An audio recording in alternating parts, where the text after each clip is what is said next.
Bonjour à toutes et à tous. Je reviens vers vous suite à la première vidéo que j'avais faite où je vous informais que j'avais porté plainte contre l'État et services publics de justice suite au placement de ma petite fille chez sa mère en 2014 et les viols qu'elle a subis une semaine après qu'elle était placée chez sa mère.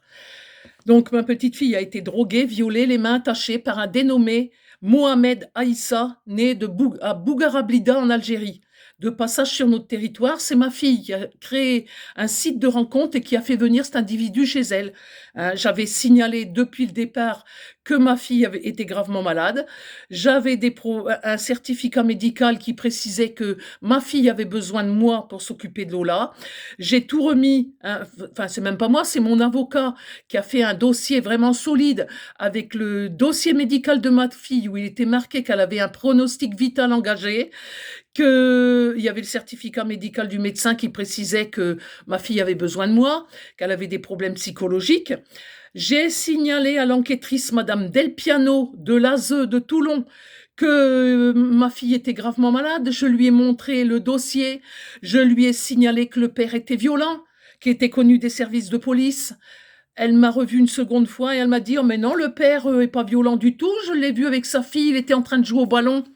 Alors je lui ai dit: mais vous l'avez prévenu avant de venir? Elle m'a dit: bah oui, on est obligé. Donc manipulation. Tout le monde savait que le père était violent, connu des services de police. On a joint quand même des attestations, main courante. Euh, alors donc ce juge Laurent Sabatier, juge des enfants de Toulon, remet la petite à la garde partagée des deux parents, alors que le père n'a jamais revendiqué ses droits. Pendant presque 9 ans, j'ai essayé de retrouver ma petite fille. Je ne savais même pas où elle était. Je ne l'ai jamais retrouvée. Finalement, il y a un an, j'apprends que ma fille est décédée. Donc, quelques jours après le décès, je fais une demande de garde de ma petite fille. Je fais une requête auprès du juge des enfants et une demande d'autorité parentale, puisque Lola n'a plus de sa mère et que le père est complètement inapte. Donc, depuis un an, il se passe que l'ex du père qui est intervenu, qui s'appelle Martina Herman, et qui a demandé au père de me retirer Lola de chez moi, hein, sans savoir de quoi il retournait, et que la gamine avait déjà été violée au mois de septembre. Il me réapparaît, donc, quand je suis passée auprès du juge des enfants au mois de mai, je me retrouve nez à nez avec la même référente, Madame Delpiano, complice de Madame Herman, convoqué pour une AMO, hein, pour une aide éducative. La juge pour enfants n'a même pas regardé ma requête, ni mes pièces, ni mes documents, où je m'opposais totalement à ce que Lola soit chez Herman, étant donné les conséquences sur ma petite fille qu'elle a eues de me la retirer de chez moi. Alors pendant un an, Madame Herman et Madame Delpiano ont écrit que Madame Herman avait une reconnaissance d'un tiers de la part du procureur. Alors, ce qui m'étonne, parce que ce tiers digne de confiance, il faut absolument le demander à un juge pour enfants et elle l'accorde qu'après enquête. Bon, elle aurait eu ce tiers digne de confiance seulement 5 jours avant de passer en audience. On est passé au mois de mai. Le problème, c'est que Madame Herman avait Lola chez elle depuis le mois de février, pendant que sa mère était hospitalisée parce qu'elle ne savait pas où aller. Elle n'avait pas de famille. La famille Mahmoud l'a complètement rejetée. Ils en ont jamais voulu. Et comme elle ne savait pas que j'existais toujours, elle n'est pas venue chez moi.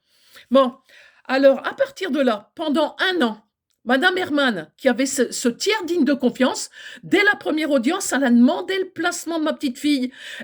Qu'elle est en rien de la famille. Elle est rien du tout, cette femme. C'est l'une des ex du père. Pendant un an, ils ont essayé la première fois de la placer chez une des sœurs du père qui avait 4 enfants, avec les beaux-parents, la Smala. Bon, c'était pas possible. Donc, à la deuxième audience du mois de novembre, alors pendant ce temps-là, elle est toujours chez Herman, hein, à qui j'ai demandé quand même, pas recommandé au procureur et à la juge des enfants, d'avoir cette pièce, cette reconnaissance d'un tiers, parce que moi, je suis la grand-mère, j'étais prioritaire là-dedans. Alors, pas de réponse ni du procureur ni du juge des enfants concernant cette pièce. Alors, Elle a d'abord été placée chez Madame Herman. Ensuite, il a été question de la placer, je n'ai pas donné son nom puisqu'elle n'a pas été placée de chez elle, chez l'une des ex chez une des sœurs du père. Alors, à partir du mois de novembre, le 28 novembre, on passe en audience. Et là, il décide de placer ma petite fille dans une chambre en ville, seule, alors qu'elle est suicidaire, qu'elle a été hospitalisée, qu'elle a fait, elle avait des relents de tentatives de suicide. Elle se scarifie. Il est bien marqué sur les rapports qu'elle est en très grande souffrance morale parce qu'elle a perdu sa mère, ce qui est complètement faux. Hein, vous allez le savoir par la suite. Bon, alors tout ça, ça y joue. Et Madame Herman, toujours derrière, qui pousse, il faut placer Lola, j'en peux plus. J'allais chez moi, je vis dans un studio. Donc, le procureur lui aurait donné une reconnaissance de tiers, alors qu'elle vit dans un studio, puis qu'elle n'avait pas la place de garder ma gamine. Cependant, moi, j'ai un grand appartement de 65 mètres carrés, avec une terrasse de 17 mètres carrés, avec la chambre équipée pour Lola, avec ordinateur, avec bureau, avec tout le matériel nécessaire pour elle. Mais moi, non, je suis mis de côté. Hein, on ne regarde même pas mon dossier alors que je suis prioritaire. Alors, dans la foulée, au niveau du JAF, j'avais demandé une enquête sociale dès le départ, dès le mois d'avril 2022. La JAF a attendu le mois de novembre 2022 pour demander une enquêtrice indépendante. Seulement, moi, je mets mon nez partout. J'ai l'habitude de contrôler quand même. J'ai l'habitude d'aller voir à qui j'ai affaire. Donc, je me rends compte que cette enquêtrice, très, très sympathique quand même, hein, je vais le dire, parce qu'il n'y a pas que des mauvaises, elle travaille pour la TSAV. Ceux qui ont main mise sur ma petite, qui travaillent en collaboration avec l'ASE, qui eux font des faux témoignages au profit de la TSAV du Var. Donc, cette enquêtrice vient chez moi et elle commence par me demander vous pouvez me raconter votre enfance? Ben, j'ai dit, je l'ai déjà dit ça à l'enquêtrice, Madame Del Piano de l'ASE en 2014. Oui, mais il faut recommencer. Elle a qu'une heure. Il faut savoir qu'elle a qu'une heure hein, pour venir chez nous. Alors, vous pouvez me raconter votre enfance? Ben, moi, j'ai eu une enfance terrible, pas de ma faute. Je vous raconterai ça dans une autre vidéo. J'ai eu une enfance terrible. Alors, ça continue. Vous pouvez me raconter vos mariages? Oui, j'étais mariée 2 fois. Hein, j'ai été battue, j'étais mariée 2 fois. Bon, ça n'a pas été. J'ai foutu les bonhommes à la rue parce que j'étais maltraitée. Bon, vous pouvez me raconter votre naissance, vos accouchements, votre grossesse, comment que ça s'est passé, puis comment que ça a été à vos enfants, puis vous en avez combien, et puis patati patata. Bon, alors vous racontez, vous, puisque vous savez que c'est pour l'enquête. Et alors, comment ça s'est passé avec votre fille? Ça se passait pas bien du tout, puisqu'elle avait des problèmes psychiatriques. Elle était reconnue psychopathe dans un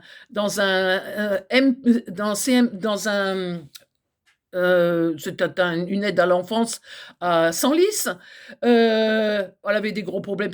Enfin, je raconte la totale, quoi. Parce que vous avez confiance de ce qu'on vous demande, de ce que vous avez vécu. Moi, j'ai vécu 34 ans avec une fille qui me faisait disparaître des objets, qui me disait que j'étais folle, qui partait en cavale pendant plusieurs jours, ne savait pas quand est-ce qu'elle allait revenir. Enfin, des trucs abominables. Hein. Alors, il arrive le moment de parler de Lola. Donc, je commence à parler. Ah ben oui, mais j'ai plus le temps. Elle dit, j'ai dépassé mon temps, faut que je m'en aille. Alors, je l'entraîne. Je dis, écoutez, venez quand même visiter sa chambre. Elle me dit, oui, j'ai pas le temps. Bon, alors je l'entraîne quand même. Elle regarde qu'il y avait tout, des piles de cadeaux jusqu'au plafond, que le lit est rempli de vêtements, parce que tous les 6 mois, depuis 9 ans, je rhabille ma petite, puisque je crois toujours qu'elle va revenir. Donc, des piles de vêtements partout, jusqu'au tampon hygiénique dans un carton. Je lui ai dit, si elle rentre à l'improviste, tout est là, quoi. Et puis, sur son bureau, Lola m'avait, parce que elle a lu tous les messages que j'avais avec Lola, parce que là, je commence vraiment à m'énerver de ce qui se passe. Alors, elle a commencé à lire toutes les correspondances que j'avais avec ma petite fille. On avait renoué, on avait des projets, plein de choses. Hein. Alors, elle lit tout ça, puis au bout d'un moment, elle me dit, arrêtez, il y en a trop, j'ai pas le temps. Et j'ai dit, regardez là, elle m'a négocié qu'elle voulait 20 € d'argent de poche par mois. La petite. Donc, dans la tête de ma gamine, elle n'avait pas prévu d'être placée comme ils sont en train de le faire. Donc, elle vient dans la chambre et depuis 3 mois, ma petite, elle m'a demandé 20 € d'argent de poche. Donc, sur son ordinateur, sur son bureau, il y avait déjà 3 fois 20 €. Puis je lui dis, dès le début du mois, j'ai cherché les autres, comme ça, quand elle rentre, elle aura son argent. Et bon, malgré tout, tout se passe bien avec cette dame, hein, tout a l'air bien hein, quand même. Hein. Alors, elle me dit, il faudrait que je vous revoie une deuxième fois. Elle dit, je vais d'abord aller voir Lola, puis Madame Herman et le père.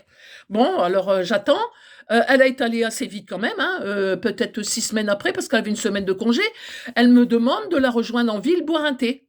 Alors là, elle me dit, Lola ne veut plus du tout rester chez Madame Herman, ça va pas du tout. Alors moi, je dis, bah, je le sais puisque c'est depuis le début. Puis en plus de ça, Madame Herman s'était révoltée dans le tribunal en disant qu'elle en pouvait plus, que Lola était trop très compliquée, que c'était une ado difficile à vivre, qu'elle avait qu'un studio et tout ça. Oui, mais Madame Herman n'a jamais eu d'enfant.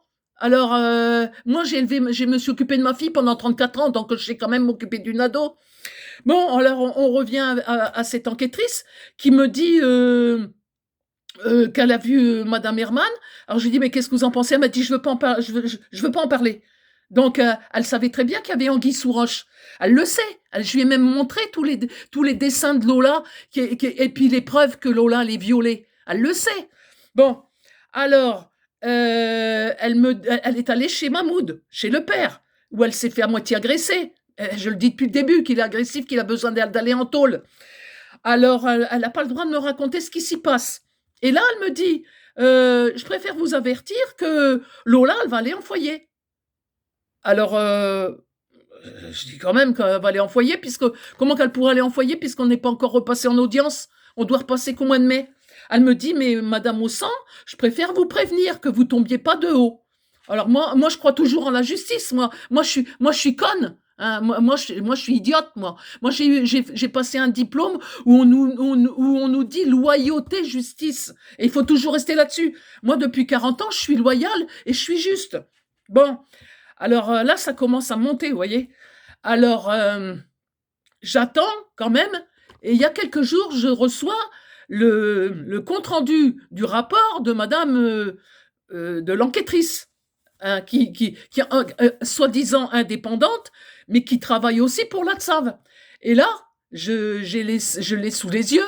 Ma petite fille, la mineure, elle raconte toutes ses souffrances, les carences parentales, elle se culpabilise face au manque, comme si elle aurait pu y changer quelque chose. Enfant pansement béquille, quelque peu parentifiée, elle a du mal à trouver sa place d'enfant et tente à banaliser ses souffrances. Nous abordons avec elle ses tentatives de suicide, ses scarifications. Elle nous dit clairement que son père lui a envoyé un SMS qu'elle nous montre et il lui écrit qu'elle n'est plus sa fille. Les messages sont abrupts et très directifs, culpabilisants envers ma petite fille, sans aucune remise en question parentale. Alors après, ils nous disent que Lola, elle explique qu'elle se sentait bien chez Madame Herman, complètement sous emprise, qui m'a complètement démolie depuis des années, hein, parce que Madame Herman, elle est quand même à l'origine de toutes les souffrances que Lola déclare. Hein, toutes les souffrances qu'elle a racontées à cette enquêtrice, Lola me les a dites au mois d'avril, et je les ai écrites, moi, à la juge pour enfants, que j'avais renoué avec Lola, puis qu'elle m'avait raconté tout ce qu'elle avait enduré pendant ses 9 ans avec sa mère et puis son père violent. Alors moi, j'ai la preuve maintenant que j'avais renoué avec ma petite fille. Et tout ce qui est écrit là, c'est bien à cause du juge pour enfants et de cette Madame Delpiano de la ZE et de Madame Herman qui m'ont mis ma petite dans le trou.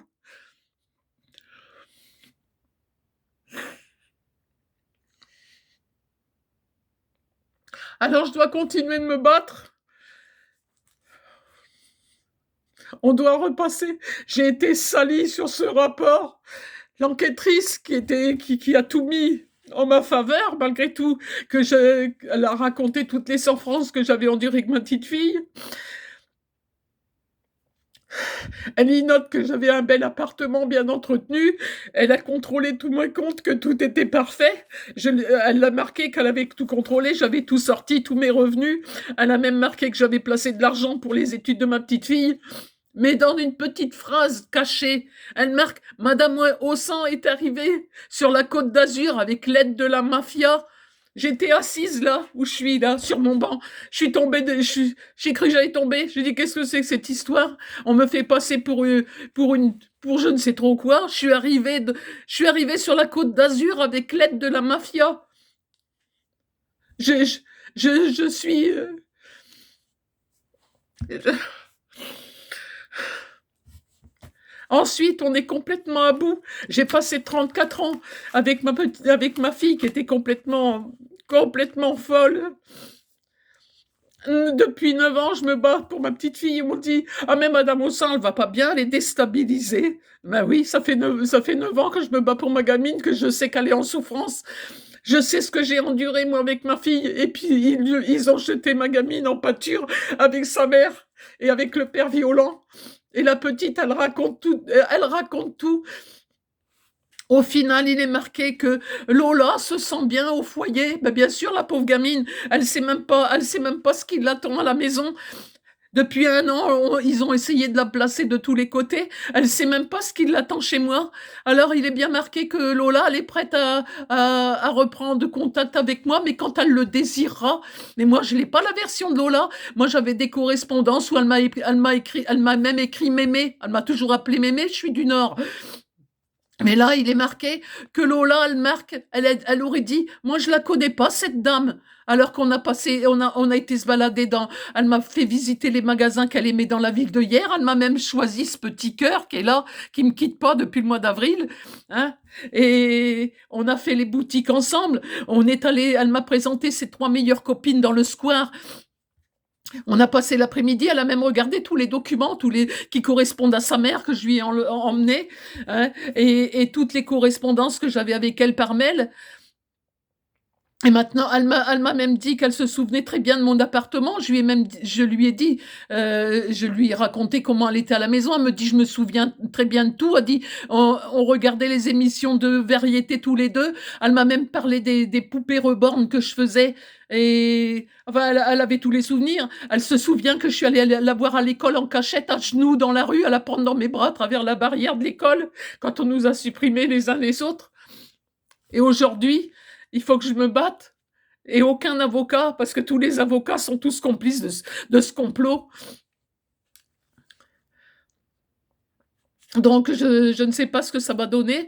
Je suis convoquée auprès du JAF au mois de février, au mois de mai. Et après le JAF, ça sera la juge pour enfants, où là, il est marqué que Lola, elle se plaît bien dans son foyer, ben elle connaît rien d'autre. Depuis un an, ils ont essayé par tous les moyens de la caser pour avoir leur pause d'AMO et leur subvention maintenant. Alors, ils se font quand même du souci. Alors, ils ont quand même le culot de marquer que ils ont contrôlé les comptes de Lola et que l'argent des comment ça s'appelle, suite au décès de ma fille, elle devait avoir touché des assurances et puis ça y est, c'est pas arrivé sur les comptes de Lola. Alors ils s'inquiètent, hein, de comment ils vont pouvoir gérer Lola. Mais Lola, elle a pas demandé à aller là-bas. Moi, elle a son argent de poche ici, puis moi j'ai les moyens de m'en occuper de ma petite. Donc maintenant, leur souci, hein, parce que c'est l'argent qui compte quand même. Apparemment, il y a Anguille sous roche, comme quoi il voudrait bien lui prendre son argent pour pour lui payer son foyer, alors que elle a tout est chez moi. Alors pour l'instant, je suis complètement, je sais plus, je sais plus ce qu'il faut faire, j'en sais rien. Ils sont en train de miner complètement. Et quand j'ai lu que ma petite, elle était dans des telles souffrances, alors qu'elle l'a dit, hein, elle l'a quand même dit quand on passe au juge pour enfants, hein, qu'elle avait souffert. Et cette souffrance, elle vient pas de la mort de sa mère, hein, parce que ça a été un soulagement et pour elle et pour moi. Hein, c'est malheureux à dire, mais à ce point-là, c'est un soulagement. Et, et là, ah ben alors toutes les souffrances, hein, alors les viols, elle a été droguée, violée, les mains attachées, mais comme ils veulent pas le reconnaître officiellement, hein, la gamine qui a fait des tentatives de suicide parce que le père il l'a mis à la rue, mais elle traîne quand même ses viols depuis 9 ans, sans aucun soin, sans aucun suivi, sans rien, et s'occuper de sa mère. Elle m'a dit, je me suis retrouvée toute seule à 7 ans pour me prendre en charge et m'occuper de ma mère. C'est un vrai scandale ce qui se passe. Bon, je vous laisse parce que la prochaine fois, je vous rencontrerai. C'est une autre histoire que l'État essaye d'étouffer aussi, qui concerne le meurtre d'un Espagnol que j'ai dû supporter à l'âge de 7 ans, enterré au fond d'un jardin par mon beau-père qui était conseiller municipal et avec la complicité du maire. Et là, avec tous les documents, hein, bien sûr. Alors tout ce que je vous dis, j'ai les documents à l'appui. Alors au revoir à tous.